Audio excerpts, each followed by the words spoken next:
Welcome to Flash Tutorial 52, Game Spinner Part 2. Naturally, it's a follow-up to Flash Tutorial 51, Game Spinner Part 1, which I have opened on my computer now. I'm on Scene 1, the Actions layer, and I have the Actions panel open. Let's go to the top of this Actions panel, enter a line in, and type in this code. Type, and it's a variable. And if ActionScript 3 allowed you to use global variables, we could just put a global variable in here and then use it on our movie clip, but it doesn't, so we have to do something special. And if you've seen my previous tutorial, which was tutorial 50, it was talking and explains these how we're making these global variables. So anyway, it's a variable. I'm calling it my global, and let's go with a capital M.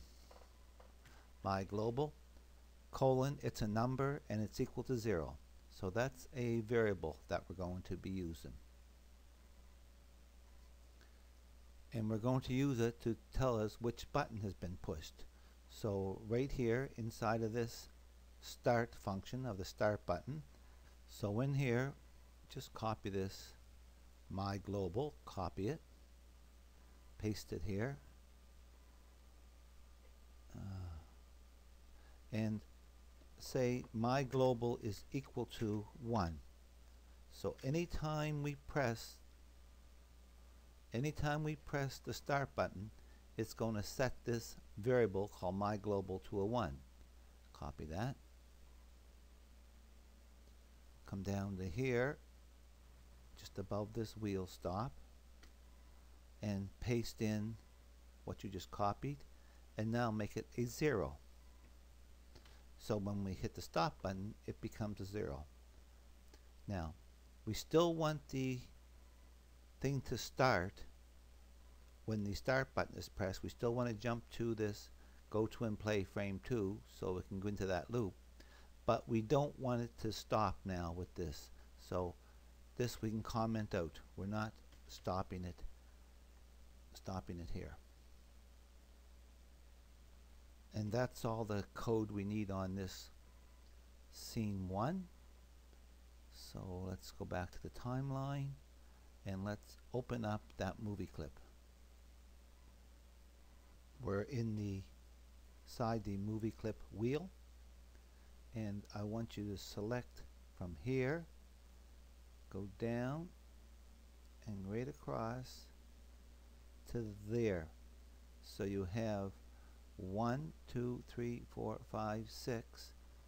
If you look down here as we do that, that's the 6 circles. Okay, so copy from here down all layers, right click, copy frames. Okay. Highlight from here right down. Don't worry that you're over this. This will just write it over it. Right click, paste frames.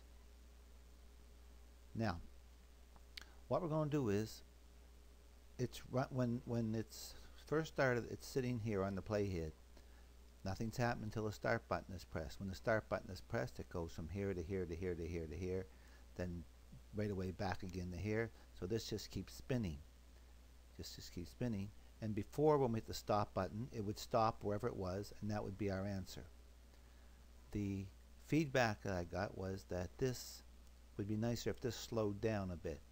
So what we're going to do is we're going to have it, when it's pressed, when the stop button is pressed, there's going to be some code in here telling it to jump to the equivalent. For example, if it's here on 2, we're going to jump here to the 2, and then we're going to slow it down and test it. So let's do that. And how we're going to slow it down is we're going to make the times that it's on each of these circles, is on each of these triangles, we're going to make them longer. So if I just put my line here, I'm going right down through this number 1, make sure number 1 is added here, right click, insert a frame. and that gave me 2 frames there. Come up to here where this one starts, and this would be number 6. Right click, insert a frame. Go up here, come down, right click, insert frame. I think you got the picture. Insert frame. I'm going to do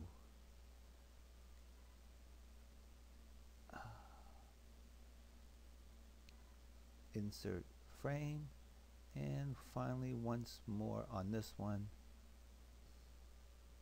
Actually, it's right there. We got to go here and insert keyframe. There. So now you see we have 2 frames for everything, so that means it's going to be looking like it's traveling slower. I now want you to copy from here to here, paste it in, and insert another frame or 2. Right click, copy frames, come down from here down to there, right click, paste frames. So go through these the same as we did here, inserting a frame so they'll be on each number for 3 frames. I'm going to do that, then I will return. Okay, I have the section here that I did with the 2 frames. Then I have a section here where I did 3 frames, and a section where I did 4 frames. So it just spins, and it naturally would get slower and slower. Let's clean up this top line for a minute. Let's click here, drag right across, and let's right click, clear, remove frames. If we remove all those frames, there's no frames there. Insert a keyframe here on layer frame 1, lock in this text layer, and let's clean up this bottom line too. Click here, drag it right across, right click, remove frames, and then just click on this last one here, insert a keyframe. And the other one we can clean up because all these keyframes can slow us down.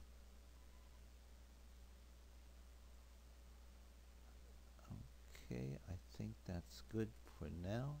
Let's open this first frame of our actions panel, and let's open the actions panel itself, and let's make 2 new variables. Type. I'm making a variable. It's called FRM. I'm going to go with capital F. FRM CNT, frame count, colon, it's a number and it's equal to 0, semicolon. And this one I'm calling global with a capital G, and this is the one that's going to work with the one we put on frame on scene 1. If I go back to scene 1 for a minute, this my global, this is going to work with that. So it'll the way we label it here is a variable, and give it any name you want, but I'm calling it global, colon. It's going to sort of act like a movie clip in that it's going to hold things for us, and it's equal to a movie clip, bracket, root, close bracket, semicolon. This means it's going to treat it as if it was, even though it's on frame 1, on scene 1, it's going to accept and be able to work with this global variable. Okay, we got a way of coding that. Let's go back to our timeline for this movie clip and insert a keyframe, a blank keyframe. Let's do 1, 2, 3, 4, 5. There's 6 of them. So let's go back to this frame 2, open the actions panel, and put in this code. Type. There's that movie clip, or that variable we just named. It was called capital FRM CNT, and we're saying now we're setting it to a 1. And why are we setting it to a 1? Because that's the count that it's on that frame. That's the count we're given to it. If we look here, that's that right there. That text right here is frame 1.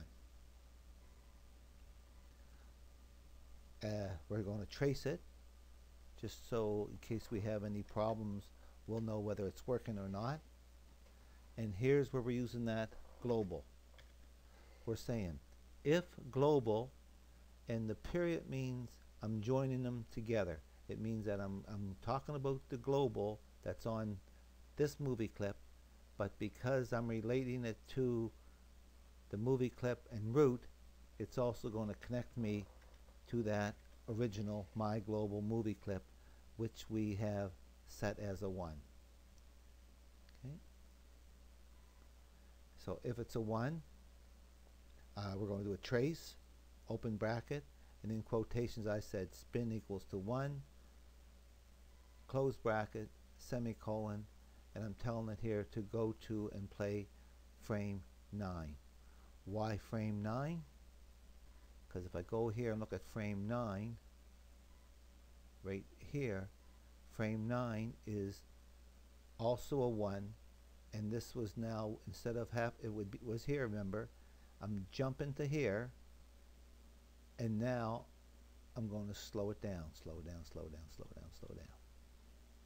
Okay, so it's going to jump from here all the way up to frame 9, and you won't see the difference because it's a 1. If I didn't jump, you'd ridiculously go through these again, and that just wouldn't be how it's working. Okay, so let's go back to there where we were for a minute, and go to, yep, that's good. Let's go now to the next, the third one, which is for number 6. Open the action panel. We can just paste it in again. Capital F here, capital G here, but this time the frame count is going to be 6. So change this to a 6. This is a capital F. This is a capital M. And the spin will actually equal to 6. And the next one in line will be 10. Now I'll just show you again if you don't get that. 10.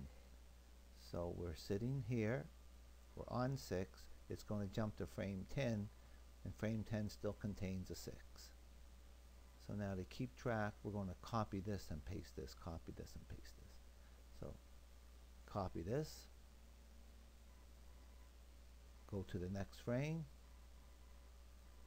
paste it in. The 6 now becomes a 2.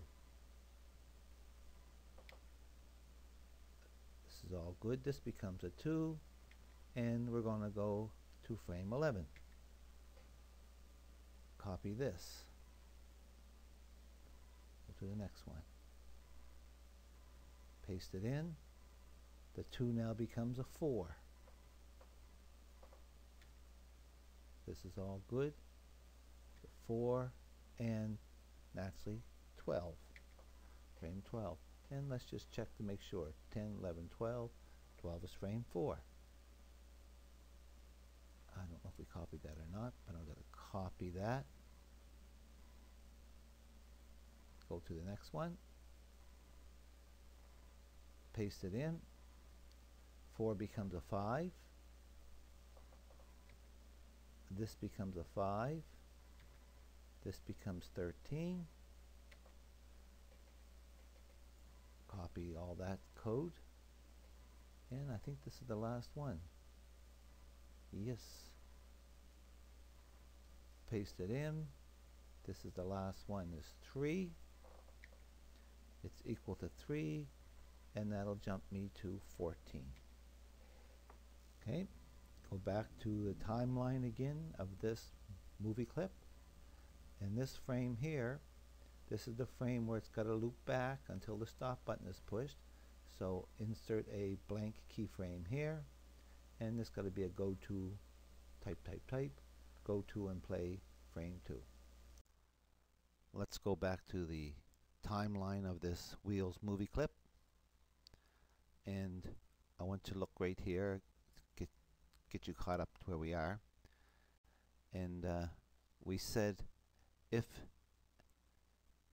the global my count, which is that global count, is equal to 1, and it would be here, it says trace spin equals 1, go to and play 9. That's the most important part. Go to and play 9.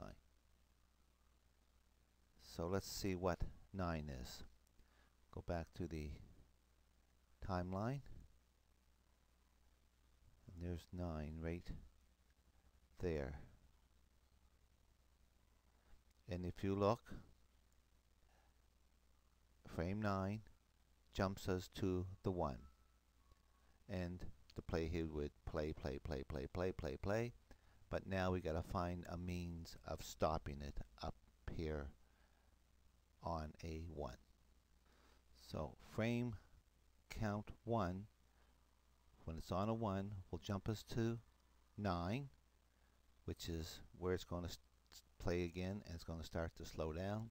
So we want to go all the way up to here to this last section here, and we want to be on the last frame of ball 1. So 1 is selected. It's this frame right here. We want to be on that frame. Click on the actions panel, insert a keyframe, and put in this code.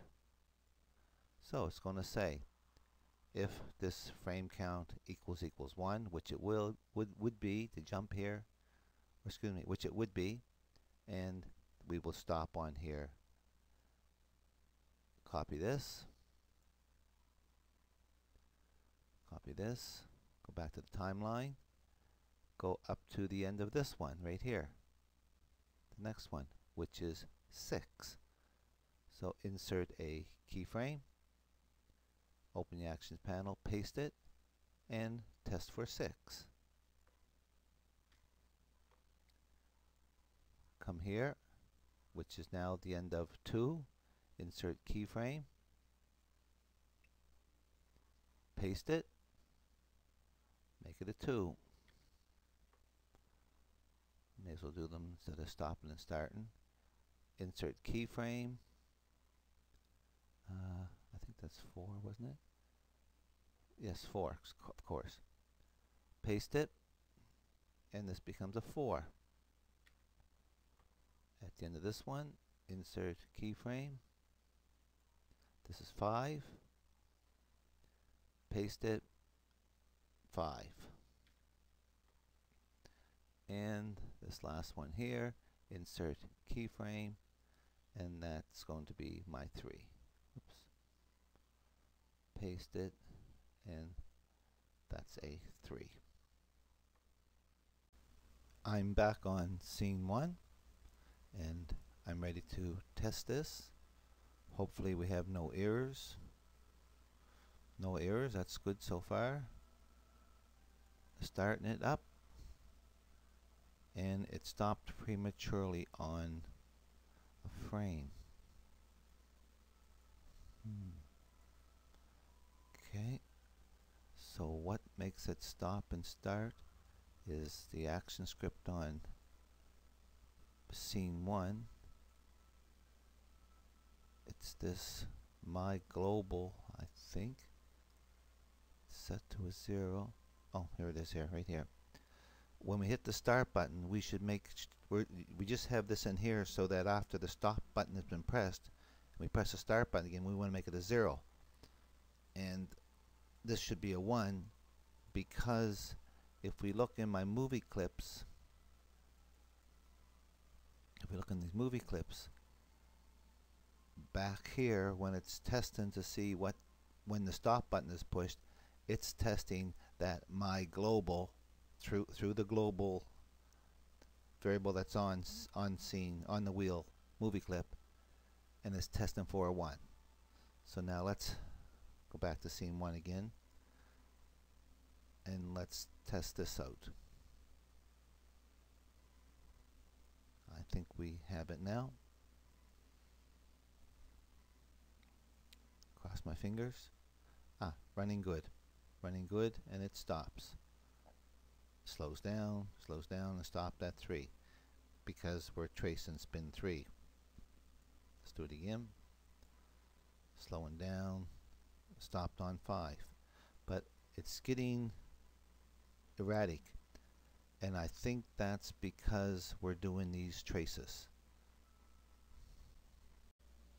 I took all the trace statements out of my program, out of my action script, and it's running much smoother now. See, it continues, it doesn't bog down.